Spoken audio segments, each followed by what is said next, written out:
नमस्कार दोस्तों, परीक्षा घाट में आपका स्वागत है। अगर आप किसी भी प्रतियोगिता परीक्षा की तैयारी कर रहे हैं तो यह चैनल आपके लिए है। तो आज हम पढ़ेंगे सूचना का अधिकार।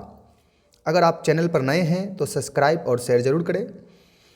तो हमेशा याद रखिए, समस्या चाहे जो भी हो, हमें लड़ने का तरीका आनी चाहिए, क्योंकि हारा वही है जिसने लड़ा ही नहीं है।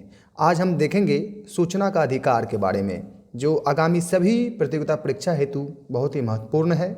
तो हमारे साथ बने रहें। शुरू करेंगे। सूचना का अधिकार, इनको हम देखेंगे। सूचना का अधिकार सर्वोच्च न्यायालय एसआर ऑयल लिमिटेड बनाम हेल्थ उत्कर्ष समितिवाद अनुच्छेद 21 के अंतर्गत सूचना के अधिकार को सम्मिलित किया गया था। प्रश्नों में अगर पूछा जाए आपसे कि यह किस अनुच्छेद के अंतर्गत आता है सूचना का अधिकार, तो यह अनुच्छेद 21 के अंतर्गत सूचना का अधिकार आता है। प्रश्नों में आपसे पूछा जाए तो अभी आप ध्यान में रखें, ध्यान में रखिएगा। और यह कब आया, तो सरकार इनको कब लाया, तो इनको अक्टूबर 2005 में सूचना का अधिकार को लाया। ध्यान में रखिएगा।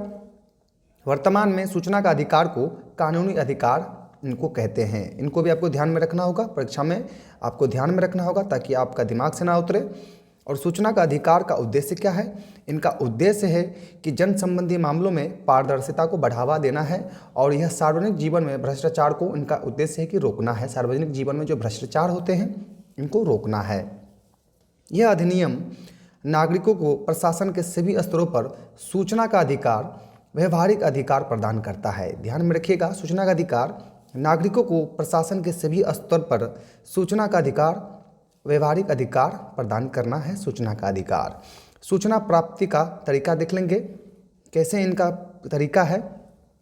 किसी भी कार्यालय से सूचना प्राप्ति के इच्छुक कोई भी अगर व्यक्ति है सूचना प्राप्त करने के लिए, तो अंग्रेजी, हिंदी और उस राज्य का जो राज्य भाषा है, इनमें आप सूचना का अधिकार प्राप्त कर सकते हैं।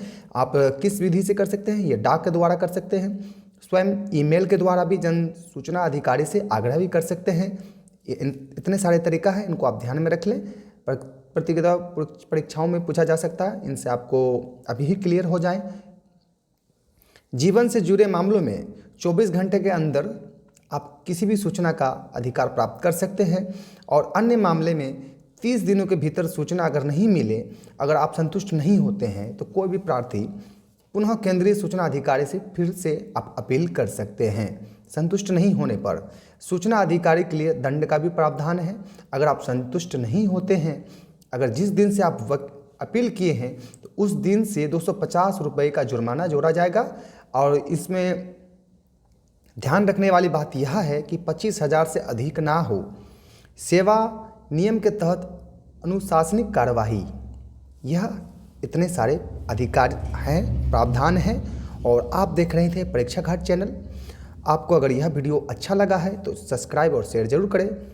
अगर आप चाहते हैं आपको इसी प्रकार का वीडियो मिले तो चैनल को सब्सक्राइब और शेयर जरूर करें। धन्यवाद। आपका दिन और रात दोनों शुभ हो। फिर मिलते हैं अगले वीडियो में।